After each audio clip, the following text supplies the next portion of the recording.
Testing 1, 2. 1, 2, 3. 1, 2.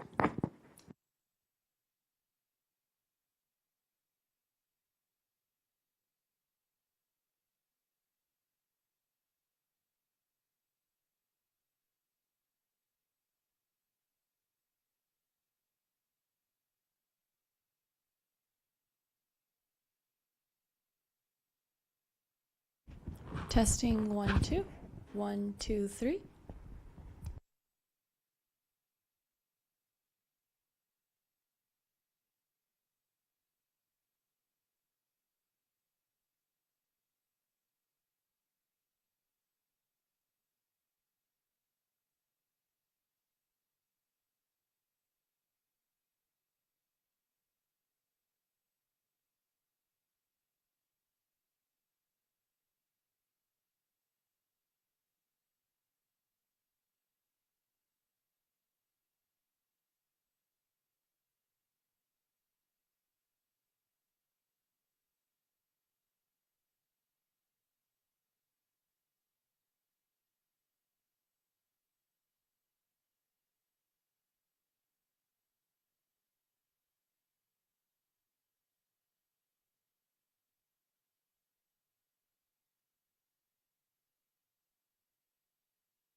Good afternoon and welcome to the IISS US. My name is Bryce Campbell and I'm the Managing Director of our office here. And we have the distinct pleasure of being joined by one of our colleagues from London, Professor Toby Dodge, who, as many of you know, is both a consulting senior fellow for the Middle East at the IISS, as well as a professor and director of the Middle East Center at the LSE in London. He is also very famously a past advisor to the EU, UN, and several governments, including a stint in 2007 and 2008 as an advisor to General Petraeus in Iraq. Has been covering Iraq for at least 2 decades now, and more than a full decade for us at the IISS. We're very thankful to have him here this week. We've been doing a number of events. Toby's still going strong, and we're very lucky to have him here this afternoon. There are 2 recent publications I should probably mention. From 2013, Toby's book, Iraq, From War to a New Authoritarianism, is available at the back, as is a new Adelphi that was launched this winter with the latest Manama dialogue, and that, of course, is the Middle East security, the US pivot, and the rise of ISIS.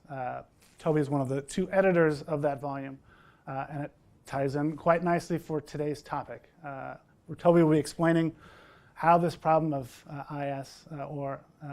ISIS came about in Iraq, what the US military is doing to confront that challenge, and what the road ahead might look like. So we are very lucky to have Toby here this afternoon. Glad to see so many of you here, despite the cold weather. But with that, I will turn it over to Toby. Well, thanks. Let me add to Bryce's thanks for all you coming on a particularly snowy and wintry afternoon, and thank Bryce and the whole of the staff of the DC office for actually getting me here and kind of stopping me getting lost in the confusing streets of this city. And so today I thought what I wanted to address is 3 broad themes surrounding the Islamic State, or to give it the name it used after it moved into Syria from Iraq, but before it seized Mosul in June 2014, the Islamic State in Iraq and the Levant, or to use its Arabic acronym Daesh. So the 3 broad issues to be covered are, first, where did this organization come from? I think that's the big issue. But what has caused this organization's rise to such prominence? And I think given the state of the coalition campaign against it, can Daesh's grip on northwest Iraq and Syria be broken? And finally, to match the weather outside, I'll conclude with some rather pessimistic thoughts about the future of Iraq. So overall, my argument today, to sum it up in one word, is that we should see the Islamic State as a violent symptom of a set of much wider, deeper, and primarily political causes. This means that, as with the US-led surge in Iraq in 2007, any primarily military solution, whether the continuing US-led air campaign or any alleged attempt to seize Mosul in the coming months, will be at best a short-term solution that doesn't deal with the political drivers that gave birth to this problem in the first place. Centrally, it's been the structural and political weakness of the Iraqi state that's directly caused the birth and rise of the Islamic State. These weaknesses, I think I'll argue in a minute, are coercive, institutional, and most importantly, ideological. They've dominated Iraq at least since the invasion of 2003. Against a background of such weakness, one has to be skeptical about the Iraqi state's ability to rebuild itself institutionally and ideologically, and once again become a coherent whole. Now, let me be very clear before this is pounced on, and in a recent article in our own journal, Survival, I made this clear. What I'm arguing this afternoon is not that the current crisis in Iraq and Syria is somehow the legacy of the 1914 Sykes-Picot Agreement. That's historically illiterate. And I don't think it's the unraveling of the wider Middle East state system either. Instead, it's a direct result of a very specific set of weaknesses built into Iraq's new political system that was created in 2003 and evolved through to 2006. So let's first turn to examine the origins of the Islamic State way before they seized Mosul on the 10th of June 2014. Now, the big argument here is that the seizure of Mosul was not in any way an aberration and shouldn't have been seen as a bolt from the blue, but was part of a wider dynamic that has seen the steady increase in politically motivated violence driven by the mistakes of the Iraqi government. In the aftermath of the 2003 invasion, the number of people killed each year in the Iraqi civil war reached a peak in 2006, when the United Nations estimated that nearly 35,000 people had lost their lives in 1 year. With the change in US government policy at the start of 2007 and the surge of American combat troops to the country, this number dropped sharply, about 7,000 in 2008 and around 3,000 in 2010, 11, and 12. However, the surge was a military solution to a political problem, and as such, it failed to create the basis to a sustainable Iraq. The United Nations estimated that those killed in Iraq rose steeply again in 2003, and of course, this trend has increased and accelerated through 2014. Now, the rising death toll was partly the result of the reconstruction of radical rejectionist Sunni organizations. The Islamic State, the most prolific of these, has its origins in its formation as an umbrella group in October 2006, along with numerous other jihadi groups. It was severely damaged in the extended counterinsurgency campaign launched by US forces in 2007. However, this operation did not root out completely its infrastructure, but instead killed or imprisoned a number of its operatives, including its future leader, Abu Bakr al-Baghdadi, who was held by American forces in 2004. Al-Baghdadi took control of the Islamic State in 2010, and under his control, it's become a very well-organized group. Those jihadis who managed to survive the onslaught of the surge became very adept at countering signal intelligence, and indeed, as we've recently seen, air power. They also became a very efficient terrorist organization, collating metrics on their own attacks, writing annual reports, and engaging in detailed accounting. If we want to reach for a metaphor, these are the equivalent of jihadis with MBAs. The organization was then greatly strengthened by al-Baghdadi's decision in late 2011, early 2012, to establish a major presence in Syria.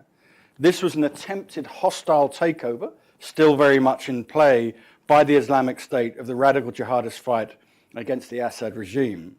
Baghdadi's commitment to the conflicts in both Syria and Iraq were indicated by his renaming of the Islamic State in Iraq and the Levant in April 2013. Now, if we go back to Iraq, by July 2012, Daesh had started a new offensive in Iraq, the Breaking Down the Walls campaign, simply and ambitiously aimed at taking back those areas it was driven out of during the surge. By October 2012, US and Iraqi government sources estimated that the Islamic State had doubled the number of its fighters over the previous 12 months to as many as 2,500. The Islamic State in December 2013 was then estimated to have 3,000 hardcore fighters with as many as 5,000 followers. Before Daesh seized Mosul, the group's assets totaled $178 million. These resources were amassed through racketeering, kidnapping, selling oil from the fields they'd gained control over in Syria, whilst also smuggling antiques looted from areas west of Damascus. Now, the Islamic State's current campaign was launched in December 2013 when it ambushed a number of senior Iraqi commanders in western Anbar. And I think the Iraqi government's response to that is indicative of the problem that we're still dealing with. As they rushed troops up into the northwest, they closed down one of the last remaining Sunni protest camps in the provincial city of Ramadi. It also raided the house of Ahmed al-Awani, a member of parliament for Anbar, arresting him and killing his brother, I think, triggering a violent backlash across Anbar with clashes erupting between armed Anbaris and government forces.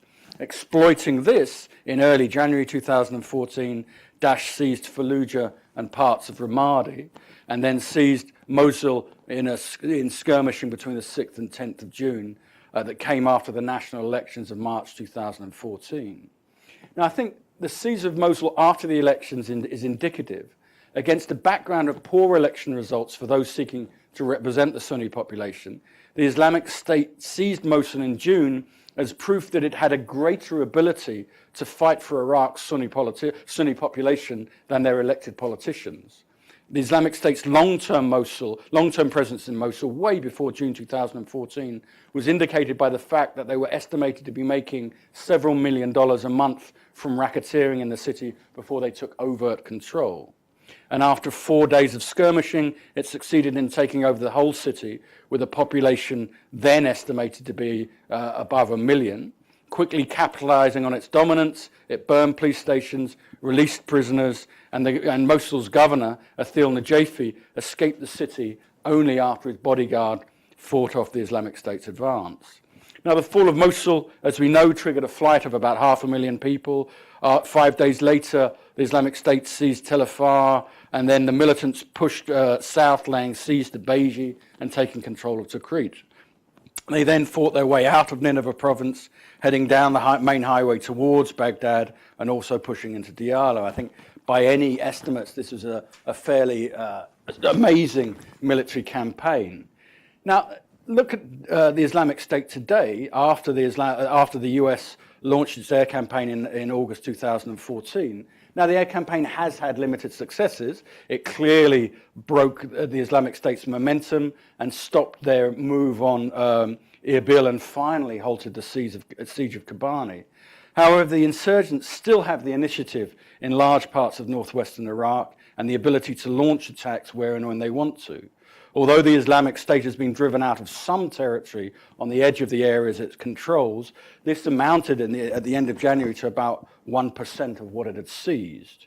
So as of late January, the Islamic State is estimated to control 55,000 square kilometers, the Iraqi government 77,000, and the Kurdish regional government 56,000 square kilometers. Now, immediately you say yes, but the territory that the Islamic State is dominating has a very low population count. That's certainly the case. However, the Iraqi government forces fighting with Shia militias and being coordinated by the Iranian Revolutionary Guard are trying to reclaim the ground that they've lost, but not, I would argue, very successfully. And that brings us on to the next stage of the talk. Why? What are the three driving causes that have aided the Islamic State's rise to such prominence? And as I argued at the start, these three causes are coercive, institutional, and ideological, and they're all primarily political. So against this background, I would suggest that there's two big worries. Firstly, a kind of sigh of relief when Nouri al-Maliki was removed and replaced by Haider Abadi. The bad man has left the stage, or just shuffled off into the shadows. A fairly competent, I think fairly decent prime minister has taken his place. Phew, let's go on with it. I think that completely underestimates the structural long-term dynamics that have given rise to this crisis. And the second one, and one I see reproduced with worrying frequency in op-eds published across this town, is, okay, now we're engaged in the air campaign, we've turned the tide, the Islamic State is heading for defeat. Again, if it were the case, and I don't think it is, it's again falling for the mistake of using military power to try and deliver primarily political solutions to political problems. So let's look at the three main drivers. And the first clearly is the profound weakness of the coercive structures of the Iraqi state. I mean, the United States government from 2004-05 onwards poured billions of dollars into the Iraqi armed forces, which resulted in, between the Ministry of Interior and the Ministry of Defense, over 1 million men under arms. But that army was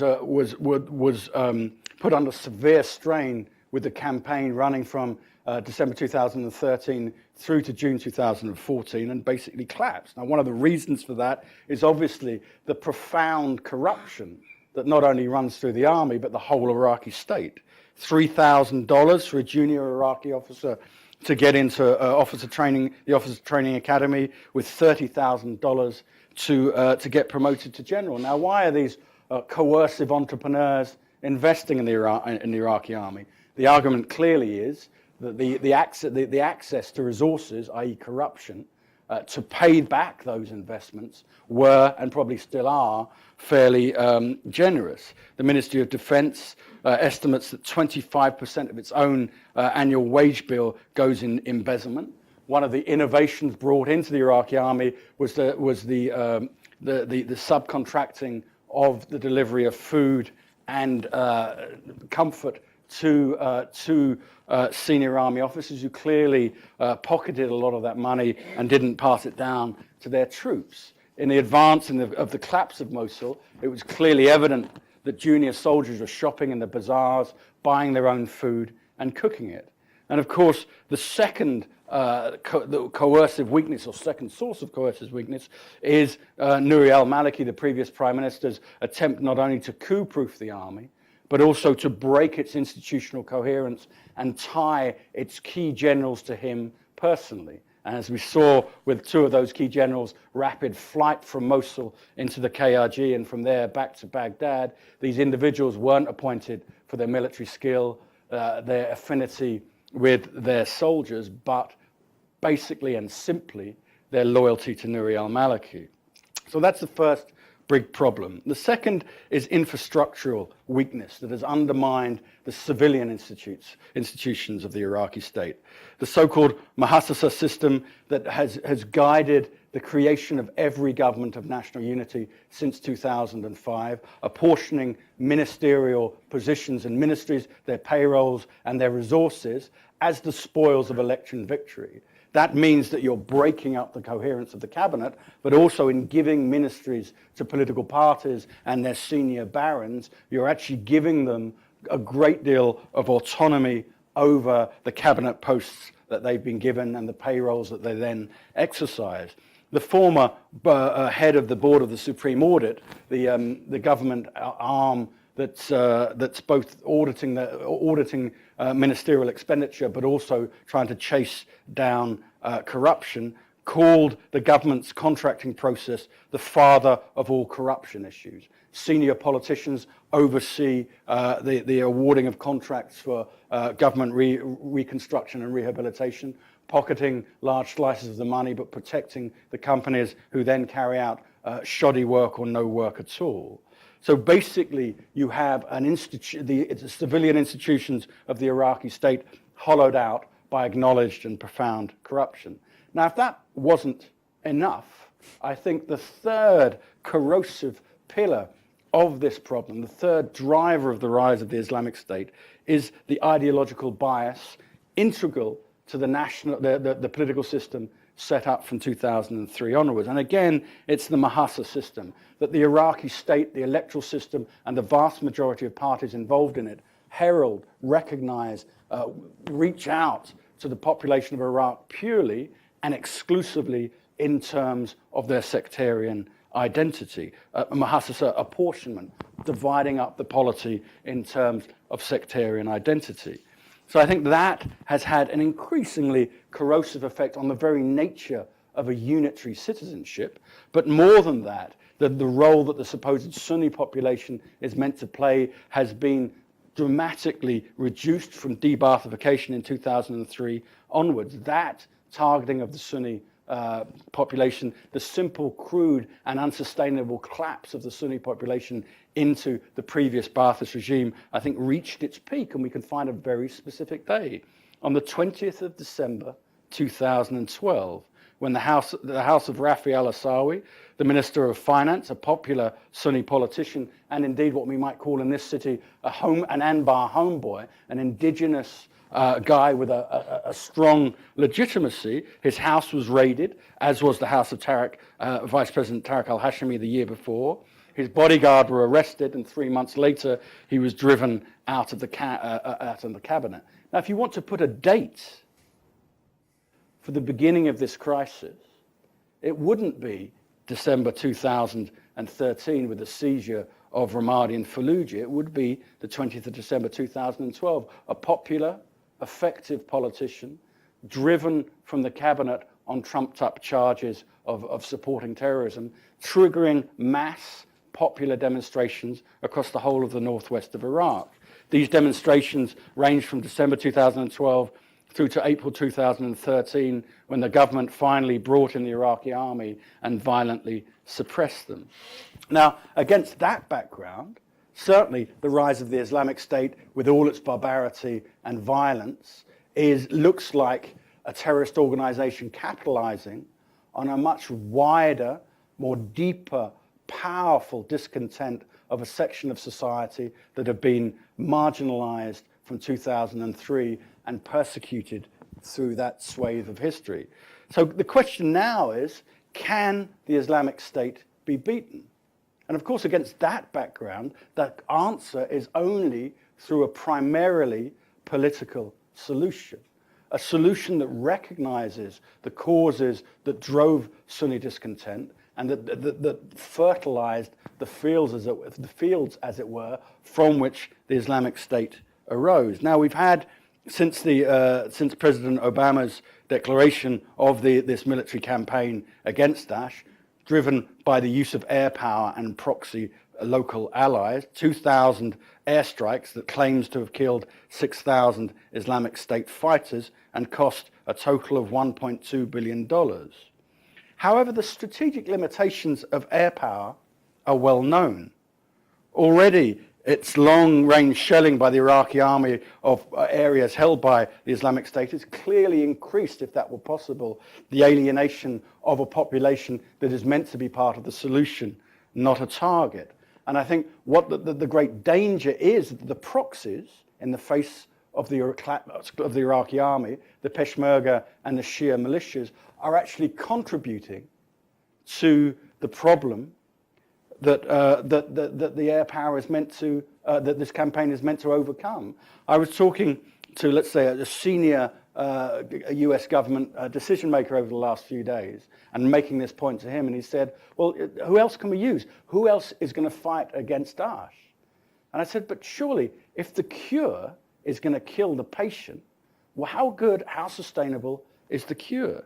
And of course, it's rather ironic, and I think it's indicative of where a solution might come from, that in the run-up to the 2014 elections, the Iraqi cabinet recognized the problems that it was dogging its own state. Firstly, in June 2013, the parliament passed an amendment to the 2008 Provincial Powers Law, which proposed to give oil-producing provinces $5 for every barrel of oil that traveled across their territory. Now, that wouldn't help the Northwest, you would argue, but it's a recognition that at that stage, the Iraqi state was far too centralized, was far too inefficient, and as we see with the huge the jettisoning of incumbents in the provincial elections, that basically the population, when being asked to vote in provincial elections, which by their nature aren't as sectarian, were driving the incumbents out who were ineffective and incompetent. Secondly, there was an initiative to create 3 new provinces in the Sunni majority areas of the Northwest, again recognizing not only administrative inefficiency, but the need to try and reach out towards that Sunni population and try and bring them back towards the state. Now, Haider Abadi, I know him vaguely. I think he's almost the anti-Maliki and has set himself up as that. A modest man, a man who's pushing consensus, a man who has, arguing for provincial decentralization, for pushing power out into provinces, for arguing for the creation of National Guard, which in the Northwest could act as a testament to getting money into the Sunni majority areas, but also as a testament of goodwill, seems to be making a good start. But we have to ask ourselves, how much power has Haider Abadi actually got? In December, I met a senior, recently appointed minister, and I said, congratulations, sir, on your new job, but how much of your ministerial budget do you actually control? And while I'm there, how much of your ministerial budget do you actually know about? Because what Nouri al-Maliki very successfully did was create a shadow state running through the Prime Minister's office, taking a large amount of Iraqi finances off the book. And my great fear is where the National Guard initiative may work in the Northwest, it would become the decent drapery in Baghdad in the south, behind which the militias would be funded and their sectarian activities sustained.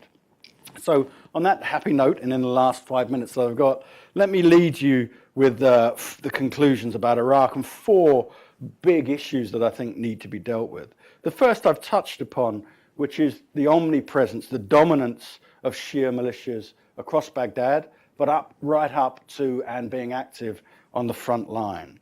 We have the Badr Army, Asib al-Haq, the Jaish al-Mahdi, the Peace Brigade, Khatib al-Hezbollah. Now, on the 13th of June 2014, when faced with what seemed at the time this unstoppable wave of Thematic ones linked to the decline of a unitary ideology, a unitary commitment to a united Iraqi state.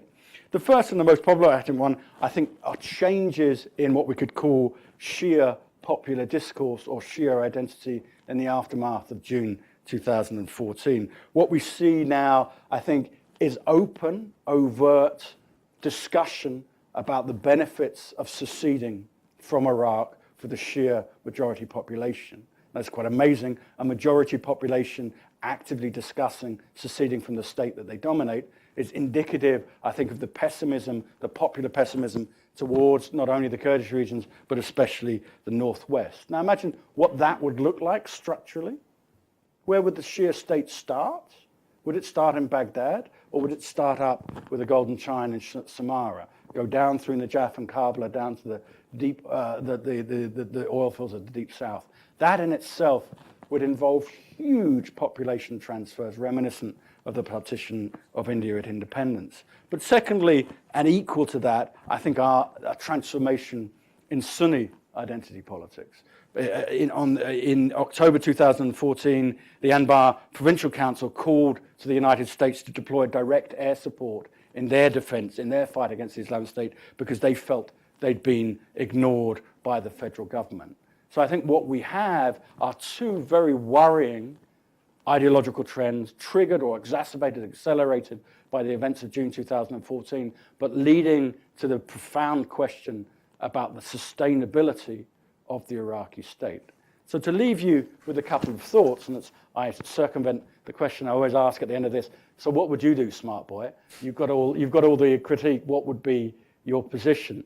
And I'm traveling around, what do we call government, Washington over the last few days. If the problem is primarily driven by politics, if I'm right and the structural weaknesses of the Iraqi state can't be solved from 2,000 feet, what we're talking about is an overt grand strategy of political reconstruction that can't only or even primarily done by the United States. It would have to be multilateralized, and would it have to build a platform from which the Sunni minority population would have to be brought back into the state. Now, I think Hyderabadi may well be the man to spearhead that, but he's isolated. He doesn't have a democratic mandate. That rests with his predecessor, Nouri al-Maliki, who turned out to be, with great irony and worry, one of the most popular politicians in the last elections. He doesn't have a coterie around him. Unlike Maliki, he doesn't control the Dawa party that Maliki took over soon after taking the premiership and has held on to. So he needs support, he needs advice, but also I think the international community, primarily led by the United States, needs to step up and do what they found it very difficult to do in the past, which is have a coherent political strategy that directly and overtly helps the Iraqis and Hyderabadi tackle the political problems I've just identified. Thank you very much. Well, Toby, thank you very much for that. I've had plenty of chances to pepper Toby with questions. I'm sure there are plenty in the audience, so let's turn to you right away, here in the second row. Oh, if you could wait for the microphone and identify yourself. Denise Natali, INSS at NDU. Thanks, Toby. That was terrific.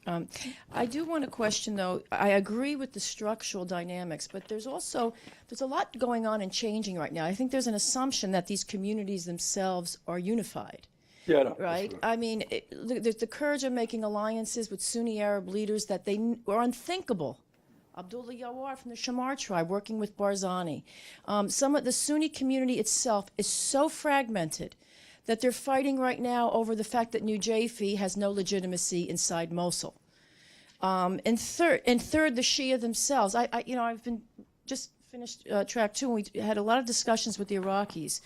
And yes, there's this discussion about the Shia talking about a state or something. But I was told that this exists more on Facebook, and that the Shia religious establishment would never allow and acknowledge the idea of a Shia region. And they're saying if you do, your bodies will not be buried in Najaf. So that is, again, a lot of it's out there, and there's been some issues of flag Iraqi Ba'athist officers or Sunni Arab tribes. In every Sunni family in Iraq, at least they're split. There's 2 groups, those Sunnis who are supporting ISIS and those who are against. So how do you reconcile, because I do think we should move beyond the Sunni-Shia Kurd bit. The Kurds are fractured between the Kurds working with Shia militia in Kirkuk and those that, so how are you reconciling this very deeply fragmented, and I want to say Sunni community, because that is the group that is aggrieved. And how do you reconcile that with your prognosis for the future? Thank you. Yeah, it's a fair answer. The 2 parties that have arisen out of that, and also who in Iraq has been served well by their politicians, but they've not been served well by their politicians. Much more exiled than most, which is why Rafi al-Asawi is, I think, a more interesting guy. And I think we would find, and you quite rightly, and a Facebook phenomenon is, I think, underestimating that. And I think that people in the room and the discussions I have with middle-class intellectual Shias revolve around the trauma of June and what that has done to their own sense of their own community and their own unease within the Iraqi state. And I think that's an undeniable ideological trend. As you know from my own work, I'd like to see that reduced. But I think that there are trends beyond and actually probably below the mainstream parties, though we've seen Dawa-aligned websites dabble with that as well, which is intriguing. Now we come to the big question, Ba'athist, the Naqshbandis, basically what is the Islamic State? Now, I'll turn that question back on you, but I'll not expect you to answer because I'll answer it myself. But to ask, what is the Ba'ath Party in Iraq today? It force, but not organization. So when we're looking at the remnants of the old Iraqi state, its intelligence structures, its personnel in the Islamic State, what we're talking about is those who came into the Islamic State with expertise that they got from the Iraqi army or the Iraqi intelligence services, and they've been radicalized. And I think I think we have all of us have our problems with that piece in the Atlantic. But what I think it does nail, to some extent, is the Islamist currents that have united the Islamic State. So I think, and as we've seen both when they took Mosul, the skirmishing and then the victory of the Islamic State over the Naqshbandis, and the arresting of senior previously retired Ba'athist army commanders. This is an organization that is more coherent, I think, than the archaeology around where its personality come from would suggest. And I think it's much more cohesive. Now, clearly, it's a minority elitist terrorist organization. You didn't say that, but if you did, I'd be with you and I'd agree with you. But it's an organization that has successfully capitalized, I think, on a much deeper widespread resentment that clearly does unite the Sunni community and makes it deeply skeptical about any initiative that's coming from Baghdad. Harlan? I'm Harlan Ullman. Thanks for round 2, Toby. Okay. Aside from Baghdadi's PhD at Camp Bucca, how do you account for the radical and extreme ideology of the Islamic State, the fact that it's so violent and barbaric, and why is that not turned off more Sunnis? It seems to me there's a contradiction. I could make an argument that if the Islamic State were more rational in a Western view or even an Iraqi view, it might be more popular. But how do you account for the violence and extremism and in some ways even the medieval view of their assessment of Islam? Now, let me first put a kind of overarching health warning. What I haven't said and what I wouldn't say is the Islamic State is popular or has a populist mandate amongst the community. No way. But what are the extreme levels of violence perpetrated by all sides in that's going on today with the population cleansing along the front line? It's not difficult to see an organization kind of hardened and created in the fires of that civil war that then becomes so brutal. What I'm uneasy about, and this isn't my expertise, but the theatrical levels of brutality within their website and their media output is not off-putting to a small but influential cohort that they recruit and bring in.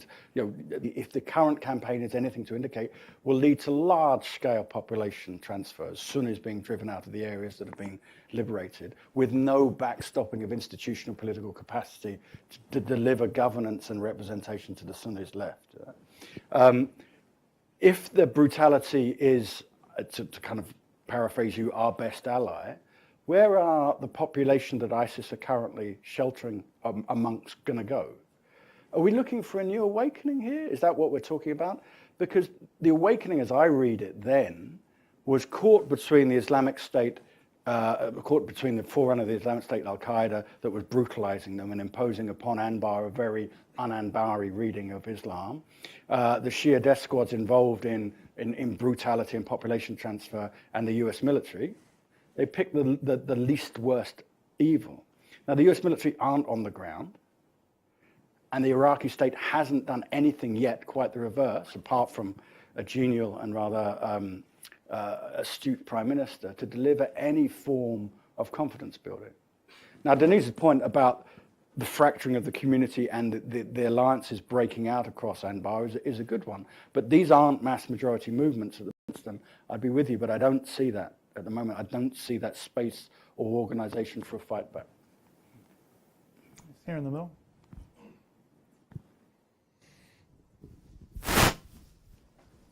Omar Nadawi, Iraq analyst with Griffin Partners, 2 stairs down.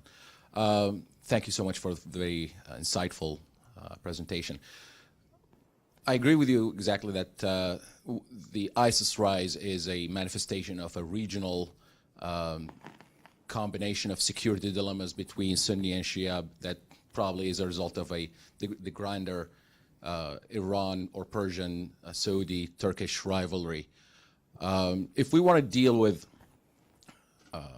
pave the way for this grand political reconstruction that you described, obviously one component would be to mitigate the Sunni rejectionism of the post-2003 political order and to calm down or restrain the Iranian reaction to the feel that the perception that they are outnumbered in the region with the U.S. support. How do we come about creating that kind of, let's say, understanding between these regional rivals? What could catalyze that, the first step of having them sit down at the table and try to find mutually accepted, let's say, least common denominators that they can agree on to end the civil war, the regional conflict? Great. Thank you. It's a good question. And let me just engage in an analytical sleight of hand to begin with. And that's to do the empirically impossible, which is to pull apart domestic drivers of the conflict and regional drivers of the conflict. And if I were to do that, I would still put the emphasis, probably just, on domestic indigenous drivers. And then I would caveat that by saying it's difficult, it's impossible to do the two. And then we move through to the regional players. Clearly, Iran is, and then I would slip out of that distinction by saying Iran is now a domestic player in Iraqi politics. And that's one of the great watersheds of June 2014. It's made that overt. And this is where, everyone does it in this town at the moment, let's engage in some Obama bashing. The argument frequently quoted from the administration that somehow the rise of ISIS has given the United States and Iran a common interest in Iraq, I think at best is wishful thinking. At medium best is naive, and at worst is historically illiterate. Because, and take your pick, because Iranian policy towards Iraq right up until now has encouraged the policy prescriptions that have got us in the place we're doing now. And Iranian-sponsored, encouraged and guided Shia militias are driving this problem on. And the Iranians were the last to drop Nouri al-Maliki long after the United States somewhat belatedly, and the Marjahir did. So in that sense, I think the Iranians are clearly players. The Turks as well, as I was hinting in discussions in answer to Denise's question, are also playing into the Sunni community, and I think not to the best. They've picked, I think, a section of the Sunni political elite discredited without a popular base, and they're trying to promote them once again, and I think that's a retrograde step. And you have what you would call, I suppose you call the kind of the Gulf powers' rejection of Iraq. Now that's less profound than it was, and Hyderabadi was welcomed by Saudi Arabia, but we're not waiting for love to break out, or indeed aid or anything to come around. So there is a problem. But of course, there has been a transformation of Gulf attitudes towards it. I was in Kuwait at the beginning of the year, and it was, the success of the Islamic State and the movement of Saudi troops to the border of Iraq because of that has scared them, because instead of it becoming an over-the-horizon part of a kind of wider Sunni Shia Cold War, it's suddenly become a direct threat to their territories. And I think that had made the rather haphazard attempts at the United States building this regional coalition a bit easier. So I think there has been a transformation, at least of one of those three. So if Iran is on the up, as it were, in terms of influence and mischief in Iraq, if Turkey is still playing, I think, a negative game, the Gulf states may well have had a wake-up call in the summer of last year that seems to be bearing dividends in their attitude towards the Islamic State, and to some minor dividends possibly in their attitudes towards the new Iraqi government as well. And so I know you've purposely avoided bringing up Syria, but I wonder if you could touch on how that side of the conflict does impact what's going on in Iraq, if it is worth mentioning. Sure. I mean, this is controversial, but I would still analytically keep the two conflicts separate, because they're driven. They have clearly the one unitary actor straddling across both of them and using the strategic depth of both conflicts. But I think they're driven by two different sets of problems.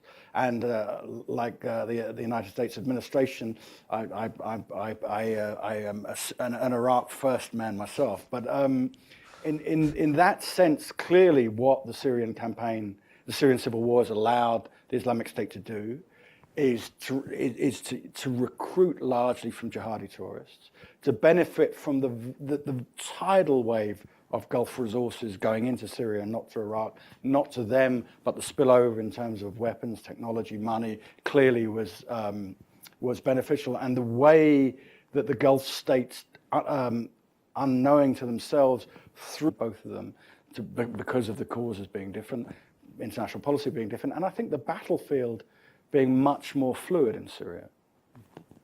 Great. Yes, towards the back there. We can wait for the mic, please. Chris Isham from CBS, Toby. Okay. Could you talk? But I think if you look at the awakening, and this is clearly a contentious topic still, it's a topic still being researched, but as I said in answer to the question before, you had a population caught, and Anbar, I think, was a deeply atomized population, caught between a series caught between, a really bad metaphor, but two anvils and a hammer, whatever, the three different forces, and they chose to align with the United States. What the United States did, I think, was pick up on that, solidify it, a social movement with deep roots within Anbar society. That's what I put on the table, and therefore, although some of the players exist, and clearly the kind of rank and file personnel are there, I think, and given how the last Anbar awakening ended, I think reconstituting anything compared. Well, I suppose the glib answer would be, whoever we are, we're not doing very much in Syria, and we're not doing enough in Iraq anyway. But yeah, I see the point. That basically you have a constellation of forces in Iraq, with the three main actors being the Shia militias. What would happen, I think, in Iraq is what I kind of pessimistically, and Denise disagreed with me, sketched out at the end, which is, I think, the acceleration towards a new civil war, which would exacerbate and speed up the ongoing population displacements and a great deal more violence, but without the break on the civil war that started in 2005 and now looks like was paused in 2008-9 that the United States forces put on it when they were there.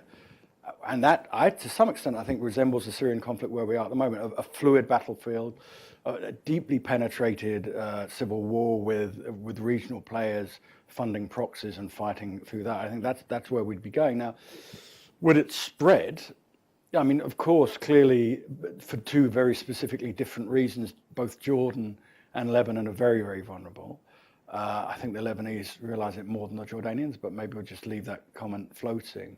And so you have the possibility of contagion in a region that has already realigned through, and we won't call it a pivot, but the reduction of the US presence. You see, Abu Dhabi as a main Gulf foreign policy player, Qatar until the kiss and make up.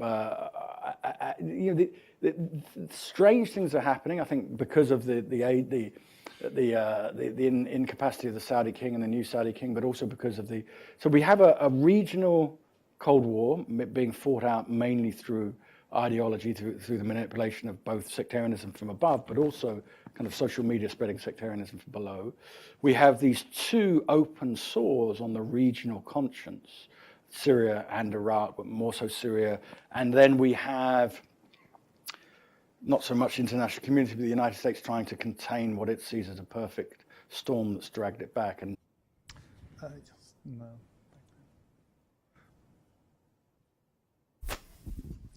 Yeah, Ken Myrecourt, World Docs. If what we'd like to see in Iraq is a non-sectarian government that can check Iranian aspirations, and the Baghdad government is unable to accomplish this, and namely the Baathists, the Army of the Men of the Naqshbandi Way, also known as JRTN, has been mentioned earlier. Its supposed leader is the only Baathist of that infamous deck of 52 leaders who is still alive or not captured. And for those of you who government that can put a check on Iran? I don't, as I said to Denise, I think I saw her nodding, I don't think the Ba'ath exists anymore. And I don't think it exists. Well, if we want to defeat, the Naqshbandi still exist. They may have been. The Naqshbandis are an offshoot and not a popular or particularly large offshoot of the Ba'ath. And it's indicative of, what do we call it in advertising, the demise of the brand, that the Naqshbandis have reworked the brand, kind of infused it with Sufi mysticism to try and kind of stand it back up. And then you see, and also if we do look at the dying days of the regime before the invasion, what was being sold there? I mean, I had dinner last night with Joseph Sassoon, who has written a brilliant book on the Ba'ath, using the very same records that you cite. But I think by that, and I travelled in and out of Iraq a lot before 2003, and you saw the sclerotic decrepitude of that regime that mutated from a Ba'athist regime into a family kleptocracy. I think the Ba'ath Party collapsed in 2003, and good riddance to it, which is why de-Ba'athification, I thought, was so unnecessary. So that it had been under sanctions for 10 years. Yes, no, and, sure. and we have certainly supported government. All right, well, I think we're unfortunately out of time for this afternoon's session. I want to thank you all for coming, and please join me in thanking Toby.